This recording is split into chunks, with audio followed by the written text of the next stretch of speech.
G'day, my name's Tony. My YouTube moniker is ShinyHead1980. Today we're going to be talking about this little bit of gear. This is a Glock 34 semi-automatic pistol. Just a little bit of background. In Australia, where I am, a lovely place, come see us if you can. If you get half a chance, find someone to take you shooting. Basically, we're only allowed 10 shot capacity maximum, unless we have an occupational license, i.e. a security guard or some such, or primary producer, and even then I think they've got issues as well. Okay, so without further ado, this is a Gen 3 Glock 34. Quick safety check, drop the mag, nothing in the mag, right? Smack it back, slide stop up, alright? Now, you probably can't see this, you might be able to. Nothing in the chamber, we're good. By the way, this is pen, that's a bad day at work. I have not cut myself. Basically, these were specced up by the Glock company, who had done a lot of work in experimental polymers, high strength stuff, and it was done as a replacement for the Walther P1, which was basically an updated version of the P38. I believe the P38 had a steel frame, whereas the P1s had aluminium, or some had aluminium, some had steel. I'm not 100% sure. Very good pistol. One of the requirements was it had not more than, I believe, 36 working parts or movable parts total, which was about the same as the P1 from memory. Don't quote me on that. Have a look at the Wikipedia page. I haven't looked at it for a while. I'm just doing this off the bat, and I've had very little sleep in the last 24 hours, so some of my facts may be wrong, but there is a really good Wikipedia page on the P1 and P38. Also on the Glock. So, Glock said, okay, we'll have a crack at this.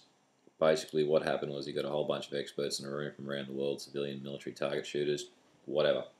And basically, right, how can we make the world's best, pardon me, combat handgun? And they sort of threw a few ideas around, and not very much time later, we wound up with the Glock 17 in 9mm or 9mm Luger, Parabellum, or 9x19, whatever part of the world you're from, however you know it. It's a charming little cartridge, it's awesome. I love it, doesn't kick much. And for novices and beginners, I think it's a really good centerfire. So, 10 years later, Glock has captured 65% of the US market for law enforcement. I heard recently that the Philippines police force has just bought 76,000 of them, so that's 76,000 pistols. Now, couple that with 6 magazines minimum. It's probably a pretty tidy penny, although they're probably buying them for about 300 bucks US. I got this for 750 Australian. Second hand after 500 rounds, was in very good condition, still in very good condition, and now it's had probably about, I'd have to say, pretty close to 4,000 rounds through it in 18 months, and it is a pleasure to shoot. It doesn't matter what sort of ammo you run through it. I don't think I've ever had a failure to feed. It was actually the pistol's fault, it was all mine. Like any semi-automatic handgun, if you limp wrist it, it's not going to feed properly, so good, lock your wrists up, have fun. Basically, the difference between this one and the 17 is the barrel length. So, obviously, it looks slightly longer than the 17, which probably finishes up somewhere around here. These have got a 135mm barrel. I believe the 17A has, which is the Australian version, is 125mm. I think the original is about 119. So, for us, we're not allowed anything less than 125 without special consideration, collector's license, etc., etc., etc. Not fun. Thank you very much, John Howard. Okay, so you look at it, it is a Glock. It's nothing flash, it's nothing fancy, it just gets the job done and keeps shooting. And if you have a look around YouTube, which you probably are if you're watching this, you will find an absolute multitude of videos of people doing horrible things to their pistols, dunking them in mud, running them over, picking them up, throwing them in water, sand, and then shooting them. And for some strange reason, these things just keep going and going and going. Although I actually bought it, I did cop a little bit of flack because people were like, oh, why'd you buy a Glock? Why didn't you buy a 911? Why didn't you buy a Beretta? Why didn't you buy a CZ? Why didn't you buy Smith & Wesson? Why? Because I had $1,400. I had to get holsters, belts, mag carriers, some factory ammo, a bucket load of primers, projectiles, and gunpowder, and dyes, because I reload my own ammo. Am I happy with it? Hell yes. My wife, who is about 5'2" and wringing wet, shoots this thing quite competently. It doesn't really give her any problems with recoil. Her main problem is she's a little bit timid around firearms. I'm working on changing that. Other than that, she's quite happy to shoot it. She also likes shooting my 1911, and hopefully when she gets her own license, she can go buy something really cool that I can shoot. Obviously, slightly longer slide, so I'm pretty sure that's for weight reduction, although taking that much metal out of the slide, I really don't know how much weight you're going to save, maybe 50 grams if you're lucky. It does have adjustable sights. These are the standard Glock sights that it comes with. Most people that are firearms friendly are probably familiar with them. You've got the bar at the back and then the dot at the front. I shot it under low light conditions. It's not ideal. You do have to concentrate a lot more, and yeah, it's not a lot of fun. Got a rail built into the frame so you can whack a light or a laser or a combination of both. Glock actually make them. They're horribly expensive. In fact, I'm pretty sure they just rebrand Surefire stuff. But either ways, you can put stuff on there. Got a fair bit of checkering on the back. It's quite aggressive, which is good. The sides aren't that great, so there you can see the back, there you can see the sides. They're alright, but honestly I've been thinking about putting maybe some grip tape on it.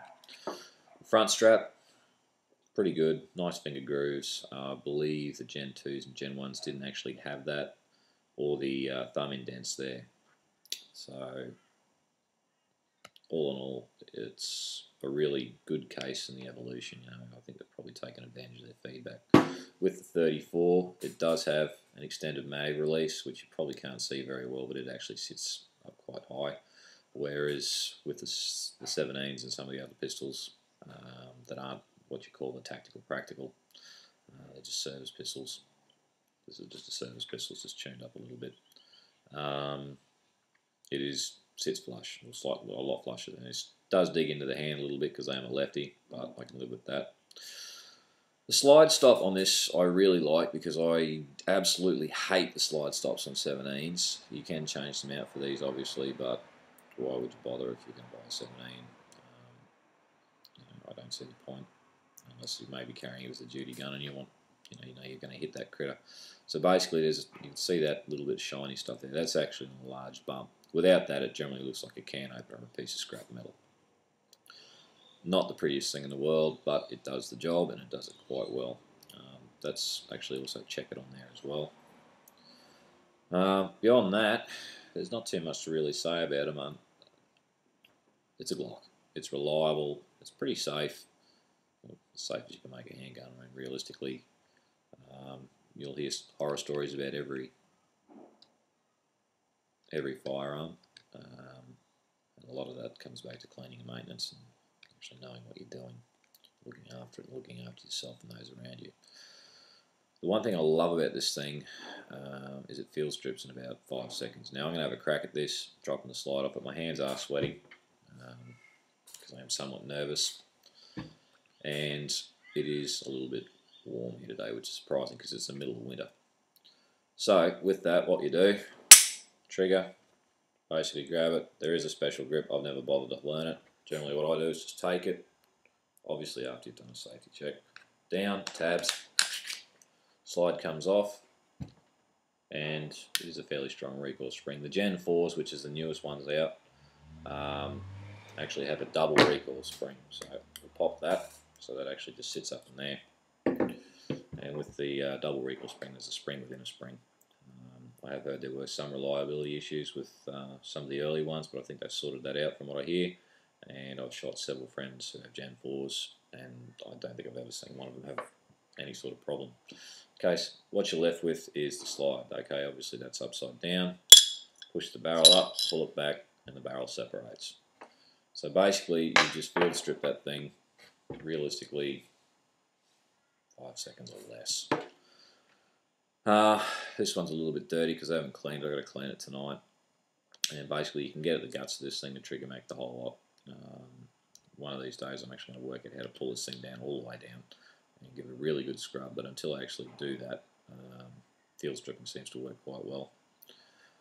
I think the most I've probably put through this thing without cleaning it's 1,000 rounds. I didn't have a fail to fire, I didn't have a fail to feed, no jams, no stovepipes. It was absolutely spectacular. It's a Glock. It works. So, would I recommend a Glock pistol? Yes, I would.